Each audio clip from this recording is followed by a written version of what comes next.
Hi guys, welcome to my channel. అందరు ఎలా ఉన్నారు? బాగున్నారా? నేను కూడా చాలా బాగున్నానండి. ఈరోజు మీకోసం ఒక పాతకాలమైన రెసిపీ పుల్లట్టు ఎలా చేయాలో చూపించబోతున్నాను. పాతకాలంలోది మనం చిన్నప్పుడు ఇంట్లో పిండి అలా మిగిలిన లాస్ట్లో పులిసిపోయినట్టున్నా కూడా అమ్మ వాళ్ళు ఈ విధంగా తాలింపు వేసి పుల్లట్టు చేసి పెడతారు కదండి. చాలా టేస్టీగా ఉంటుంది. ఆ రెసిపీ ఇంకోసారి చూసేద్దామా?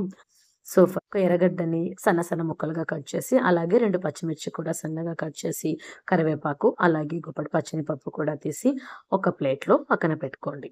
ఇప్పుడు స్టవ్ మంటలు పెట్టి అందులో 3 స్పూన్స్ ఆయిల్ వేయండి.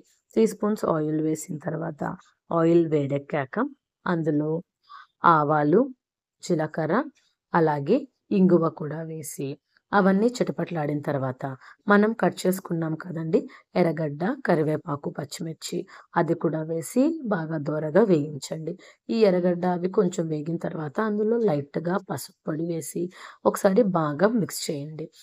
హాఫ్ ఫ్రై అయిన తర్వాత అందులో పచ్చనిపప్పు ఉంది కదండి, పచ్చనిపప్పు కూడా వేసి ఇప్పుడు మంట సిమ్లో పెట్టి ఒక 2 నిమిషాలు ఫ్రై చేయండి, సరిపోతుంది.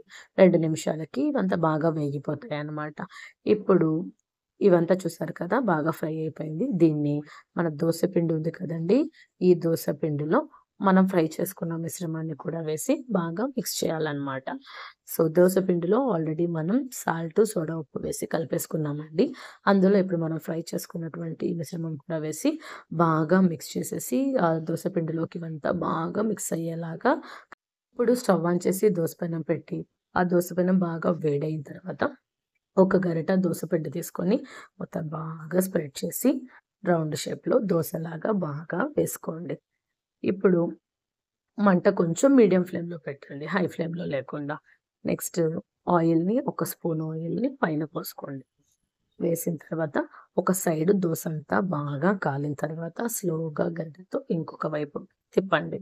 ఇప్పుడు ఈ సైడ్ కూడా బాగా రోస్ట్ అయిన తర్వాత ఇంకొక వైపు కూడా తిప్పి 2 వైపులా దోస బాగా కాలనివ్వండి.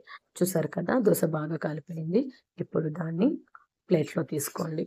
అలాగే ఇంకా నెక్స్ట్ మిగతా పిండితో కూడా అలాగే దోసలు పోసుకోవడమే అన్నమాట. ఇలా వేడివేడిగా దోసలు పోసుకొని దీన్ని కారం కాంబినేషన్తో తీసుకున్నారంటే ఫస్ట్ క్లాస్గా ఉంటుందండి. అంతే అండి, చాలా సింపుల్గా అయిపోయే టేస్టీ టేస్టీ పుల్లట్టు రెడీ. ఈ వీడియో మీకు నచ్చినట్లయితే లైక్ చేయండి. అలాగే ఈ రెసిపీ ఎలా ఉందో కమెంట్ చేయండి. ఆ ఛానల్ ఎవరైనా ఫస్ట్ టైం చూస్తున్నట్లయితే సబ్స్క్రైబ్ చేసుకోవడం మాత్రం మర్చిపోకండి. Thanks for watching. బాయ్.